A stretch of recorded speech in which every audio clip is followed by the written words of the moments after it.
अनुसूचित जनजाति उपायोजना के अंतर्गत 12 मई को दौसा के नांगल मीना गांव में किसान गोष्ठी का आयोजन हुआ। इस किसान गोष्ठी में कृषि अनुसंधान संस्थान नई दिल्ली और कृषि विभाग दौसा के कृषि विशेषज्ञों ने किसानों को नई तकनीकियों के बारे में जानकारी दी। कार्यक्रम की शुरुआत में नोडल अधिकारी और जनजाति उप योजना वरिष्ठ वैज्ञानिक भारतीय कृषि अनुसंधान संस्थान के डॉक्टर महेश चंद मीणा ने कार्यक्रम के दौरान स्वागत किया और कार्यक्रम के बारे में जानकारी दी। क्या कुछ कहा महेश चंद मीणा ने, आइए सुनते हैं। जो हमारा जो कृषि विभाग दौसा है वो ये ग्राउंड पे आप लोगों के साथ काम करता है, तो हमने ये सोचा कि क्यों नहीं हमारा दोनों जो हमारा पूसा संस्थान है जिसको भारतीय कृषि अनुसंधान संस्थान कहते हैं लेकिन किसानों के बीच में उसको पूसा के नाम से जाना जाता है, वो और जो हमारा कृषि विभाग है ये दोनों एक मंच पे आए और अपनी जितनी भी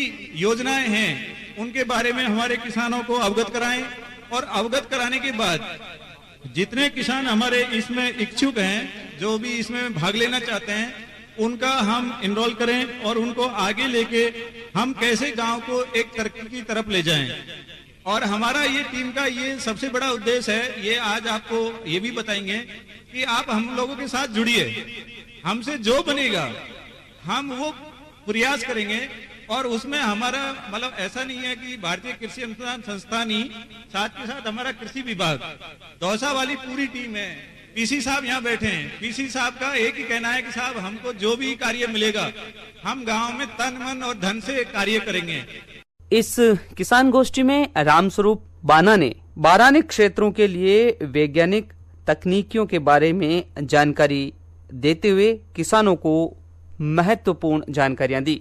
तकनीकियां हैं, वैज्ञानिक प्रगति हो रही है, उनका लाभ आप सब लोगों तक पहुंचे, इसके लिए जरूरी है कि हमारी भागीदारी बढ़े। मेरे को जो टॉपिक दिया गया है बहुत संक्षेप में मुझे बात रखनी है, तो मैं ये कहना चाहूंगा कि किस तरह से कम लागत में अधिक आय लें और जो हमारे प्राकृतिक संसाधन है जैसे मिट्टी है, पानी है, खाद बीज जो है उनका सदुपयोग कैसे करें। हम हमारी जो मिट्टी है, पानी है, ये जमीन माता है, इसमें हम एक तरीके की खेती कर रहे हैं, एक तरीके की दवाइयां डाल रहे हैं बार बार, तो इसको भी मजा नहीं आ रहा होगा। मान रहे हैं या नहीं मान रहे हैं? तो उसके लिए हमें फसलों को अदल बदल कर बोना होगा, फसल चक्र अपनाना होगा ताकि हमारी मिट्टी की सेहत बनी रहे। और जब मिट्टी की सेहत बनी रहेगी तो ये ऐसा गांव है नांगल मीणा आपका कि यहाँ की धरती अन्नपूर्णा है। भारत में एक प्रयोगशाला है, राष्ट्रीय मृदा जांच प्रयोगशाला, भारतीय कृषि अनुसंधान संस्थान दिल्ली में है। नेशनल सॉइल टेस्टिंग लेबोरेटरी बोलते हैं अंग्रेजी वाले उसको। उसका इंचार्ज पता है कौन है? कौन है? यहाँ इस धरती पे पैदा हुआ एक बच्चा, इस नांगल मीणा पे। तो आपकी जिम्मेदारी ज्यादा बनती है या नहीं बनती इस मिट्टी की सेहत का ध्यान रखने की? इस मिट्टी को संभलने की जरूरत नहीं है साहब, संभले हुए लोग हैं तभी तो पधारे हैं। संभले हुए लोगों हमें संभलना होगा कि हमारी जो मिट्टी है उसकी सेहत का हमें ध्यान रखना होगा। उसका किस तरह से ध्यान रखना होगा? ये लोग आएंगे आपके पास और बारंबार आएंगे। यदि आप सब जागरूक हैं तो मैं अभी, हालांकि मैं कोई ऐसी अथॉरिटी नहीं हूं बहुत बड़ी, पर मैं अभी आपके सामने घोषणा कर सकता हूं कि हम बार बार आने के लिए तैयार हैं। आपको ट्रेनिंग चाहिए, आपको बीज के बारे में जानकारी चाहिए, खाद के बारे में जानकारी चाहिए, वो सब देने को तैयार हैं, बशर्ते आपकी तमन्ना हो दिल से। दूसरी बात आती है पानी की बात। पानी की समस्या लगातार बढ़ती जा रही है, न केवल राजस्थान में बल्कि पूरे देश दुनिया में पानी की समस्या बढ़ती जा रही है। जल स्तर नीचे जाता जा रहा है और आवश्यकताएं हमारी पानी की बढ़ती जा रही है। ऐसा है या नहीं है? इनके पास समाधान है, ये जो कृषि विभाग वाले बैठे हुए हैं ना, इनके पास इस समस्या का समाधान है। समाधान क्या है मैं बताता हूं। ये जो जलवायु परिवर्तन हो रहा है ना, उसका गवाह हूं मैं, जीता जागता। आप भी हो, पर मैं ज्यादा हूं। मैं जब तक 10वीं 12वीं क्लास में पढ़ता था तो मुझे याद है हमारे गांव में जो गेहूं के मौसम में, सर्दी के मौसम में फसल होती थी, 1 इंच जमीन खाली नहीं रहती थी, 1 इंच भी। 2 फसल लेते थे हम साल में। पर साथ में पता है क्या करते थे? एक भाई गया, 7.5 हॉर्स पावर की मोटर चलाई, स्टार्टर दबाया, वो आधा घंटा नहाता था और फिर धोती धोता था, 1.25 घंटे तक बहता रहता था। और उसके बाद दूसरा भाई आता था, वही फिर स्टार्टर दबाएगा और चलाएगा, और वो भी नहाएगा, धोती धोएगा, कमीज धोएगा, सुखाएगा आराम से, और तब तक पानी बहता रहता था। उसका गवाह हूं मैं। और इस तरह से हमने पानी को खत्म किया। उसके जिम्मेदार थोड़े थोड़े हम लोग भी हैं, नहीं तो माँ प्रकृति ने जितनी भी अपनी आवश्यकताएं हैं उनके लिए सब कुछ दिया है। पर जो हमारी जो इस तरह की मानसिकता है कि हम उसको बुरी तरह से नाश करें, तो उससे हमें बचना होगा। अब बात आती है कि अब क्या करें? जो हमने नाश करना था वो तो कर दिया। हमारी बरसात होती रहती थी, उसमें भी हम फव्वारे चला के और मूंगफली को पानी देते रहते थे कि मेरी मूंगफली की फसल को तो बरसात का पानी सूट ही नहीं करता। करते थे ना? तो वो चीज बदलनी होगी। ये जो प्राकृतिक संसाधन है हमारे, उनको बचाना होगा। और किस तरह से परिवर्तन करना होगा? एक चीज याद रख लो कान खोलकर, कि खेत का पानी खेत में और नांगल मीना का पानी दूसरे गांव में नहीं जाना चाहिए। दूसरे गांव के आए हुए हैं निटारी और पड़ोस के, उनको बोल दो हमारे गांव की एक बूंद भी नहीं जाएगी आपके गांव में, तब जाके आप कुछ कर पाओगे। अच्छा, तो मेरी जो कहानी थी वो यही खत्म नहीं हुई 7.5 के हॉर्स पावर की मोटर के तक ही। हमने पूरा पानी खत्म कर दिया, पीने का पानी नहीं छोड़ा। और उसके बाद हम एक फसल लेते थे, बरसात के मौसम की फसल। कोई जॉबनेर के आसपास रहा हो तो वो बताएगा कि हम एक फसल पे आ गए। कहाँ 2 फसल लेते थे, कभी कभी 3 भी ले लेते थे एक साल में। एक फसल पे, उसमें भी बरसात नहीं हुई तो सारा बाजरा खत्म। और हर साल बाजरा, हर साल हलवे, हर रोज हलवा खाने की तरह हो गया। एक साल हर बार उसी फसल खेत में बाजरा ले लेके हमने मिट्टी की सेहत खराब कर दी। पानी हम खत्म कर ही चुके थे और खत्म होने के कगार पे पहुंच गए। फिर हमने क्या किया? अभी ये योजना बता रहे थे, फार्म पॉन्ड की कुछ योजना है जिसमें अनुसूचित जाति, जनजाति और लघु और सीमांत किसानों को 1,35,000 रुपए, और जो बड़े किसान है उनको 1,20,000 रुपए। आपका 1 बीघे से थोड़ा सा ज्यादा खेत है तो उसके अंदर आपको एक फार्म तलाई बना सकते हो आप। वो हमने किया। खेत का पानी खेत में रोका, फार्म पॉन्ड या फार्म तलाई हमने बनाई। और कहा तो एक बाजरा भी बरसात की कमी से खत्म हो जाता था, पशुओं के लिए चारा भी खरीदना पड़ जाता था।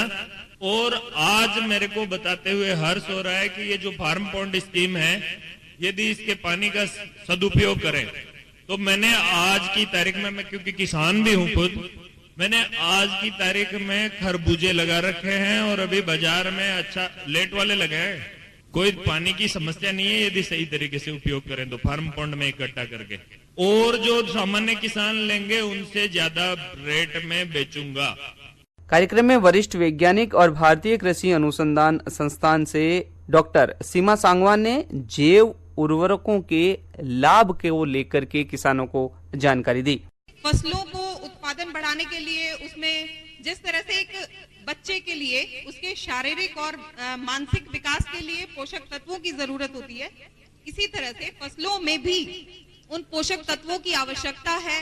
जो शायद आपको लगता है कि बीज बो दिया तो बस हो गया, वो अपने आप बढ़ जाएगा, बढ़ तो जाएगा ही, जरूर बढ़ेगा, लेकिन अगर उसमें कुछ पोषक तत्व जिसकी उनको जरूरत है अगर वो मिला देंगे तो वो इतनी तेजी से और इतने अच्छे से बढ़ेगा कि जो फाइनल आपको जो प्रोडक्ट मिलता है, जो आप बीज लेते हो या जो फसल मिलती है, वो कहीं ज्यादा बढ़कर पैदा होगी। तो यही पोषक तत्व हम अभी क्या था कि हरित क्रांति जब से आई तब से हम यही पोषक तत्व देते थे, डीएपी की फॉर्म में यूरिया मिलाते हैं या कुछ ऐसी इस तरह से सब चीजें डालते हैं ना, नाइट्रोजन की पूर्ति के लिए, पोटाश की पूर्ति के लिए, जिस चीज की कमी है। तो अब हम क्या कर सकते हैं, धीरे धीरे क्या हुआ कि यही केमिकल्स जब इतनी ज्यादा मात्रा में बढ़ गए, अब हमें ये तो नहीं पता था कि ये सारा केमिकल वो धरती या वो फसल इस्तेमाल नहीं कर पाती, वो एक लिमिटेड अमाउंट में ही इस्तेमाल कर पाती है। उसके बाद जो है वो सारा वेस्ट होता है, जो हमारे पानी में मिल जाता है या धरती में अंदर चला जाता है, और धीरे धीरे किसी ना किसी तरीके से, किसी ना किसी माध्यम से वो हमारे अंदर जाके हमारी ही हेल्थ को खराब कर रहा है, जिसकी वजह से कैंसर के केस आप समझ सकते हैं कि कैंसर किस तरह से पिछले कई सालों में बढ़ता चला जा रहा है। तो इसी का एक ऑल्टरनेटिव है, इसी का एक दूसरा विकल्प ये है कि आप जैव उर्वरक इस्तेमाल करें। अब सब समझेंगे कि जैव उर्वरक क्या है, ऐसी क्या चीज है ये।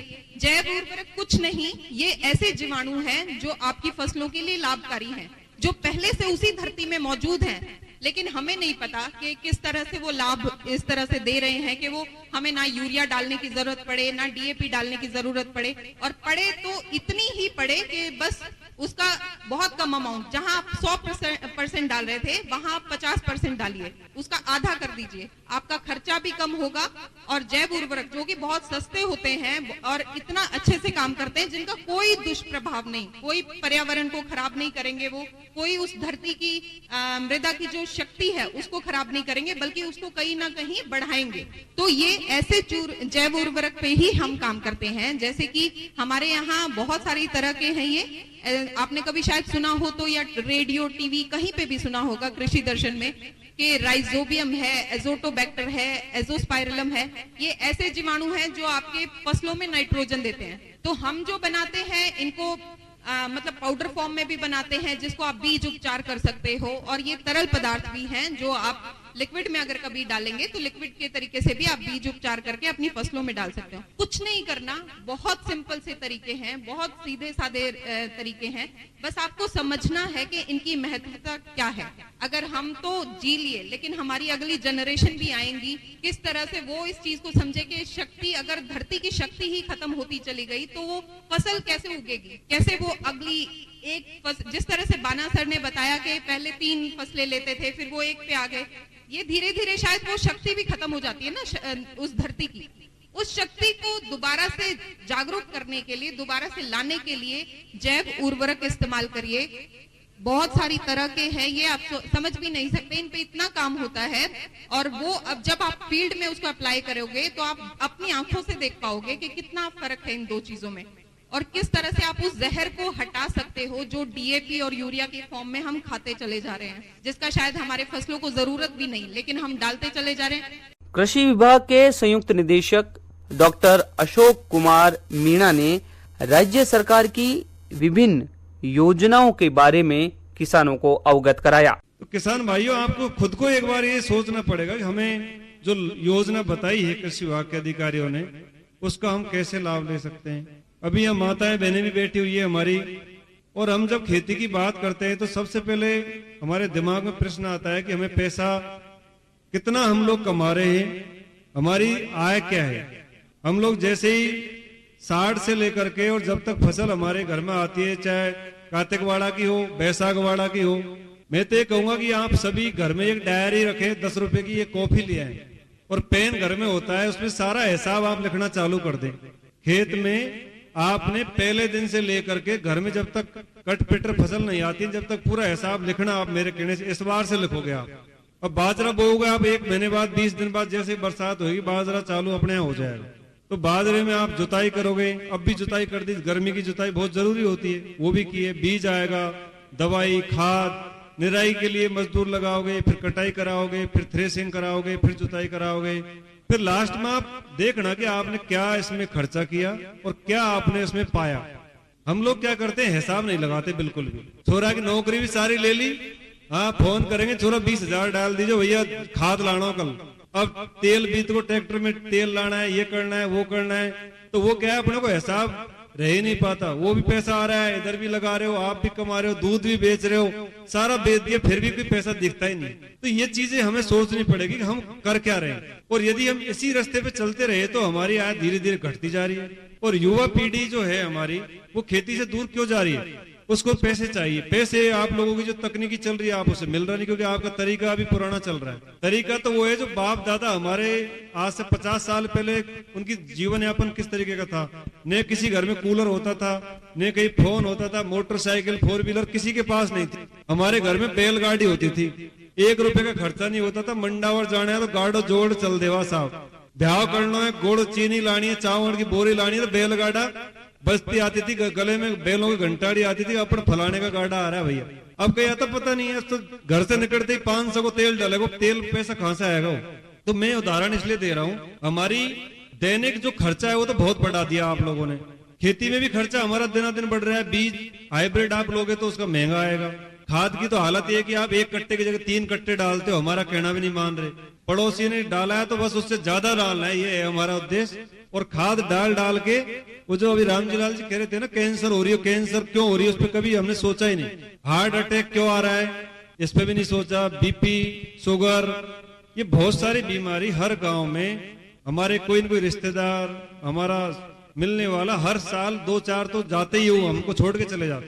खास करके कैंसर से तो जा ही रहे ना। तो हमने कभी दिमाग नहीं लगाया कैंसर होने का कारण क्या है, हम लोग क्या उपयोग कर रहे हैं, हमारी गेहूं में, बाजरे में, या हमारी सब्जी आ रही है उसमें क्या जहर आ रहा है, कहां से पैदा हो रही है, हम लोग अभी सोच ही नहीं रहे उसकी तरफ। तो ये चीज सोचनी पड़ेगी। आज आपको इन चीजों में चर्चा हम करेंगे यहाँ पर। अभी मैं तो आपसे जो मुख्य स्कीम है आपकी काम की, तारबंदी, जो कल भी मेरी डॉक्टर साहब से बात हो रही थी, तो इनका कहना था कि साहब चलो और योजनाएं तो किसान भाई खैर लेंगे, जो भी आप समझाओगे, लेकिन जो सीधा सीधे आवश्यकता महसूस हो रही है तारबंदी की। क्योंकि जैसे खेत में बोते हैं फसल और 10 दिन में थोड़ी सी बड़ी हुई, गायन को टोल घुसे सीधे ही खेत में आकर रोज मिलेंगे खेत में डोलता हुआ। तो आपको सबसे पहला तो ये बचाए इस फसल को। फिर पेट में खाने के लिए गेहूं चाहिए, बाजरा चाहिए, सरसों चाहिए, तो इनको बचाएंगे तो तारबंदी होगी, जब बचेंगे।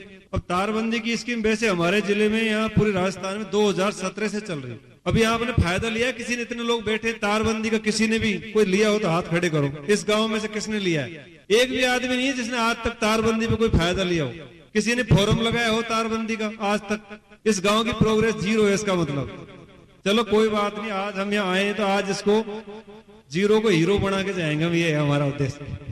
यहाँ पे किसान भाइयों ने तो देखो कागज आपको 200 जमा कराने, किसी को भी केवल ऑनलाइन करा के हमारे पास सीधी ऑनलाइन फाइल आती है। कहीं किसान को जाने की जरूरत नहीं है। ऑनलाइन में यही है, किसी किसान के पास जमीन ही नहीं है, यदि होता क्या है, जैसे मैंने फाइल लगा दी और मेरे पास जमीन ही 2 बीघा है, तो इसमें जो क्राइटेरिया है अकेले किसान का 6 बीघा का है। जैसे अकेला किसान कोई कहता है मैं तो अकेला ही करूंगा, मेरे को पूरा गांव इकट्ठा होना संभव नहीं है, या मैं तो किसी को भी नहीं मिलाऊंगा, तो उसकी जमीन एक ही जगह 6 बीघा कम से कम होनी चाहिए। यदि 6 बीघे से कम जमीन वाला फाइल लगाएगा तो फाइल उसकी रिवर्ट हो जाएगी, फाइल पास नहीं हो सकती। इसमें सरकार की जो गाइडलाइन है उससे तो हम लोगों को चलना पड़ेगा ना। नक्शा आप लगाओगे, आपकी जमाबंदी लगाओगे, तो जिनकी जमीन कम है उनकी फाइलें पास नहीं हो सकती, उसमें तो क्राइटेरिया रहता है। तो ऐसी फाइलें तो मेरे पास में 4-5 हजार आई, उसमें से 1000 फाइल ऐसी जो लागू नहीं हो सकती, उनकी जमीन ही नहीं बनती, तो उनको तो रिवर्ट करना पड़ेगा हमारे को। तो सरकार के नियम कानूनों को तो देखना पड़ेगा हमारे को।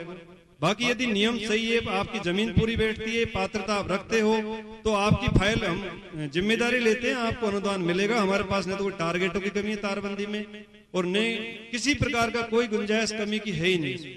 वरिष्ठ वैज्ञानिक और भारतीय कृषि अनुसंधान संस्थान के मलखान सिंह गुर्जर ने खरीफ फसलों में रोग प्रबंधन को लेकर किसानों को महत्वपूर्ण जानकारियां दी। किसान भाइयों, आपने सुना खेती के बीज से लेके आपको कैसे लगाना है, फिर उसमें मिट्टी की जांच करनी है, पानी का, सारी चीज आपको आपने सुना। एक दूसरा विषय आता है बीमारी। जैसे आप बीमार होते हैं, डॉक्टर के पास जाते हैं सीधा दवाई लेने के लिए। पौधा बीमार होता है तो हम ज्यादा केयर नहीं करते हैं। पहली बात तो ये बताता हूँ मैं आपको। पौधे में बीमारी जब आप खेत में लगाते हैं बीज से लेके तब से शुरू हो जाती है। तो आपको बीज जब लेते हैं, पहली चीज, सबसे बड़ी चीज है प्रमाणित बीज लें। प्रमाणित मीन्स आप कहीं स्टेट सीड कॉर्पोरेशन से आप ले सकते हैं, कोई प्राइवेट कंपनी है वो अच्छा बीज उपलब्ध कराएं। मतलब फर्जी बीज से बचें। पहली चीज तो कभी कभी आपने देखा होगा बाजरे के बीज कभी कभी खेत में उगता नहीं है, कभी कभी उसमें जर्मिनेशन उगता नहीं है खेत में। क्यों नहीं उगता? क्योंकि बीज खराब है, वो कहीं न कहीं दिक्कत होता है। पहली चीज ये है कि जो बीज आता है वो सभी बीमारियों लगभग जो मुख्य बीमारियां होती हैं उनमें रोग प्रतिरोधक क्षमता पाई जाती है। आप किसी भी संस्थान में जाएंगे या किसी भी इंस्टीट्यूट में जाएंगे, आपको उस वैरायटीज के बारे में बताया जाएगा जो नई किस्में आती हैं और किसान को उपलब्ध कराई जाती हैं, वो सब मुख्य बीमारियों के प्रति रेजिस्टेंस यानी रोग प्रतिरोधक होती हैं। तो पहला आपको रोग प्रतिरोधक किस्मों का चयन करना है, पहली चीज आपको बताता हूँ। दूसरा ये होता है जब आप खेत में डालते हैं तो खेत की तैयारी, जैसे डॉक्टर बाना ने बताया था, फसल चक्र बहुत बड़ा रोकथाम का कारण बनता है बीमारियों में। स्पेशली फॉर एग्जांपल आप जैसे अभी खरीफ में फसल बाएंगे और फिर गेहूं में बाएंगे, तो ऐसे बीमारी जो उस बीमारी को इस सीजन में आती है दूसरे सीजन में भी सेम में आती है, तो वो उसको बचाव करता है। तो आपको क्रॉप रोटेशन बहुत अच्छा सॉल्यूशन है। फसल चक्कर यानी फसल बदल कर खेत में बोए, पहली चीज। तो उससे जो मिट्टी के अंदर जो जीवाणु है, कीटाणु है, वो कीटाणु पौधों में नहीं लगेंगे। जब कीटाणु नहीं लगेंगे तो आपकी दूसरी फसल अच्छी पैदावार होगी। तो पहली चीज आपको खेत को अच्छे से तैयार करना है। खेत में जो कूड़ा कचरा होता है वो कभी कभी बीमारियों का कारण होता है और वो उसको आपको सबसे अच्छी तरह साफ करना है। तो उसमें द सोर्स ऑफ जो इनोकुलम में बीमारी के कारण के जो है वो पड़े रहते हैं, उससे बचाना है। और दूसरा उसके बाद आता है जैविक नियंत्रण। जैविक नियंत्रण क्या होता है? जैसे आप ट्राइकोडर्मा का नाम सुना होगा। ट्राइकोडर्मा एक फंगस होती है और उसका हम मिट्टी में प्रयोग कर सकते हैं, FIU में मिलाकर हम खेत में डाल सकते हैं, बोने से पहले डाल सकते हैं। वो पूरी प्रक्रिया आपको राज्य सरकार के माध्यम से, केंद्र सरकार के माध्यम से जितने साइंटिस्ट हैं वो आपको दे सकते हैं। यदि आपका रोगों का प्रबंधन जैविक से भी नहीं हो जाए, क्योंकि जैविक एक हद तक मैनेजमेंट करता है। यदि बीमारी आने से पहले आपने यूज किया है तो बहुत अच्छा काम करेंगे। यदि उसके बाद भी कंट्रोल नहीं हो रही बीमारी तो फिर आपको रासायनिक मेजर्स पे जाना है, यानी कि केमिकल्स, जो फंजीसाइड हो चाहे इंसेक्टिसाइड हो। लेकिन इंसेक्टिसाइड और फंजीसाइड की जो डोजेज है वो बहुत बड़ी इंपॉर्टेंट है। उनका जो डोज है आपको ज्यादा यूज नहीं करना है कभी भी। कभी कभी क्या करते हैं, हम जो डीलर से केमिकल लेते हैं और उसको डायरेक्टली हम ज्यादा डोज में यूज करते हैं। उसको कम डोज में यूज करें, जो मात्रा बताई गई है वही यूज करें, ज्यादा यूज नहीं करना है। ज्यादा करने से वो डिजीज कंट्रोल नहीं, कभी कभी वो साइड इफेक्ट हो जाए और रेजिडुअल इफेक्ट हो जाए, मतलब उसके बीज के अंदर चला जाएगा।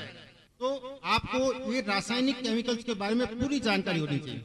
केटेट के अध्यक्ष और भारतीय कृषि अनुसंधान संस्थान के डॉक्टर JPS डबास ने बायोगैस किसानों के लिए वरदान इस विषय पर महत्वपूर्ण जानकारी देते हुए इसके बारे में विस्तार से किसानों को बताया। जब हम खेती पुराने तरीके से करेंगे, यानी कि जो अभी भेड़चाल है वो काम करेंगे तो हो सकता नुकसान हो, लेकिन उसमें कोई इनोवेशन, नयापन, कोई और काम करेंगे तो हमें बहुत सारे फायदे हो सकते हैं। क्योंकि आपके सामने भी 2-3 वक्त आ चुके जो किसान हैं और जिन्होंने नए नए तरीके से खेती करके अच्छे खासे पैसे कमा रहे हैं। और आंवला जो है एक ऐसा फल है जो जब तैयार हो जाता है तो अगर 1 महीने बाद भी तोड़े तो वो खराब नहीं होता। बाकी जैसे टमाटर है, अगर लाल हो गया आपने नहीं तोड़ा तो हफ्ते बाद खराब, 2-3 दिन बाद खराब हो जाएगा। लेकिन आंवला जो है वो हमारे इस क्षेत्र में सितंबर से आता है और सितंबर से आने के बाद में अप्रैल तक चलता है और ये हम भाव के अनुसार उसको बिक्री कर सकते हैं। उसके बहुत सारे प्रोडक्ट बनते हैं, जैसे अभी बता रहे थे वो, उनका चूर्ण भी बनता है, मुरब्बा भी बनता है, अचार भी बनता है, साथ साथ में जूस भी बनता है और इसकी बहुत सारी डिमांड है। तो हमारे खेती के अंदर संभावनाएं तो बहुत है, लेकिन हमने उन संभावनाओं को लाभ उठाना है तो अपने आप को तकनीकी से सुसज्जित करना है। किससे सुसज्जित करना है? तकनीकी से, नई तकनीकी से। और हमारे यहाँ और भी बहुत सारी संभावनाएं हैं जो हम यहाँ कर सकते हैं। और खासकर जो कृषि विभाग ने कुछ आपको बताया कि आपके पास जो पानी की कमी है तो पानी की आपूर्ति आप कैसे कर सकते हैं, कैसे फार्म पॉन्ड बना सकते हैं, कैसे आपकी फसलों को जंगली जानवरों से बचाया जा सकता है। लेकिन इनके साथ साथ में अगर हमारे पास जमीन कम है और मानव शक्ति ज्यादा है तो हमें ऐसी फसलें अपनानी पड़ेंगी जो या तो वर्टिकल ग्रो करें या हमें उनसे ऐसी चीजें मिले जो महंगी बिके। और महंगी कौन सी बिकती है?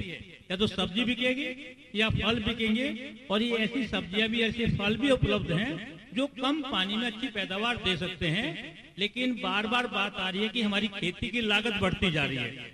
लागत बढ़ने का कारण क्या है कि हमारे सारे के सारे इनपुट, चाहे सीड हो, प्लांटिंग मटेरियल हो, खाद हो, दवाइयां हो, ये सारे के सारे में बाजार से लेने पड़ रहे हैं। जो हमारे घर पे उपलब्ध हैं वो भी हम इस्तेमाल नहीं करते क्योंकि उनको हम ठीक से तैयार नहीं करते। पूर्व परियोजना निदेशक और जल प्रौद्योगिकी केंद्र भारतीय कृषि अनुसंधान संस्थान के डॉक्टर मान सिंह ने समुचित जल प्रबंधन के बारे में किसानों को जानकारी दी।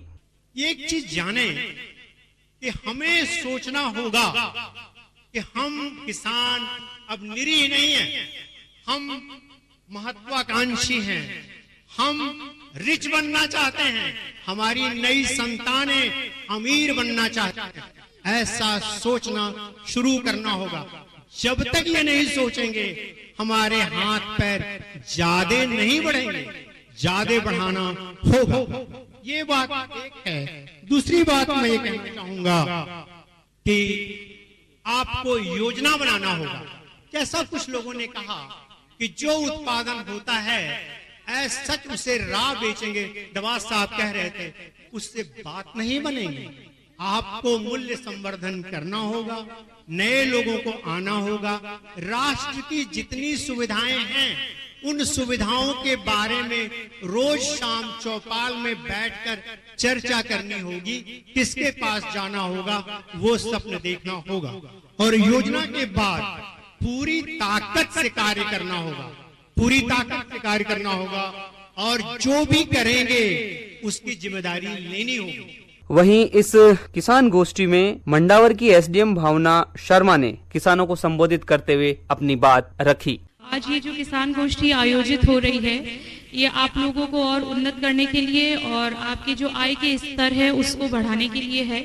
साथ ही आप के कृषि में नई तकनीकों का समायोजन करने के लिए और कुछ और भी विविध गतिविधियों के संचालन के लिए है, जिससे आप लोग अपनी कृषि को और अधिक उन्नत कर सके। तो मैं यह चाहूंगी कि आप सभी लोग इनकी बातों को ध्यान से सुनें और जो ये योजनाएं आपको बता रहे हैं उन्हें आप अपनाएं। और जितना अपने जो और किसान भाई थे जिन्होंने सिकराए थे, जिन्होंने अपने जो नवाचार किए वो आप लोगों के साथ में साझा किए हैं, तो आप अधिक से अधिक संख्या में उसे भी अपनाएं ताकि आप लोग भी अपनी कृषि को और अधिक उन्नत कर सकें। और ये सभी अपने अपने क्षेत्र में बहुत टैलेंटेड लोग हैं, तो ये अपने अनुभव आपके साथ शेयर करेंगे और साथ में ये जो प्रैक्टिसेस और नवाचार हैं, चाहे वो पॉली हाउस हो या ग्रीन हाउस हो या मधुमक्खी पालन से संबंधित हो, हॉर्टिकल्चर वगैरह, वो सब आप लोगों के साथ में शेयर करेंगे। तो आप कृपया उन्हें ध्यान से सुनें और अपने ज्यादा से ज्यादा उन्हें अपनाने की कोशिश करें। किसान गोष्ठी के अंत में एडिशनल कमिश्नर कृषि और किसान कल्याण मंत्रालय नई दिल्ली से आए यादराम मीना ने सभी किसानों को धन्यवाद दिया। आज का ये जो आयोजन है इसके लिए महेश जी का बहुत बहुत धन्यवाद देना चाहूंगा। इन्होंने हमें मौका दिया कि बड़ी संख्या में नांगल मीना गांव के किसान भाइयों से, किसान महिलाओं से हमें मिलने का मौका दिया। और हमारे पूसा संस्थान के जो वैज्ञानिक हैं बहुत बिजी रहते हैं हमेशा, लेकिन उन्होंने भी पूरा दिन सुबह 6 बजे अपने घर से निकले हैं आपसे मिलने के लिए, बहुत तत्पर थे ये। तो इनको भी मैं अपनी ओर से और नांगल मीना गांव के सभी किसान भाइयों की ओर से इनको नमन करना चाहूंगा, धन्यवाद देना चाहूंगा कि आप सबने आकर के और नांगल मीना गांव में हमारे किसान भाइयों को संबोधित करके, इनके साथ संवाद करके किसान भाइयों को ही नहीं हम लोगों को भी कृतज्ञ किया है कि आप राजस्थान राज्य के या हमारे दौसा जिले को विकसित करने में कितनी महत्वपूर्ण भूमिका निभा सकते हैं। तो सभी वैज्ञानिक भाइयों का, हमारी वैज्ञानिक महिलाएं बहनें जो आई हैं, इन सभी का मैं अपनी ओर से, राज्य सरकार के हमारे अधिकारियों की ओर से सभी का धन्यवाद देना चाहूंगा। आपको बता दें कि इस रेडियो रिपोर्ट के लिए तकनीकी सहयोग और रिकॉर्डिंग इंजीनियर रणदीप यादव रहे। कार्यक्रम के प्रस्तुतकर्ता रामजीलाल मीणा। इसी के साथ इस रेडियो रिपोर्ट में आज के लिए इतना ही।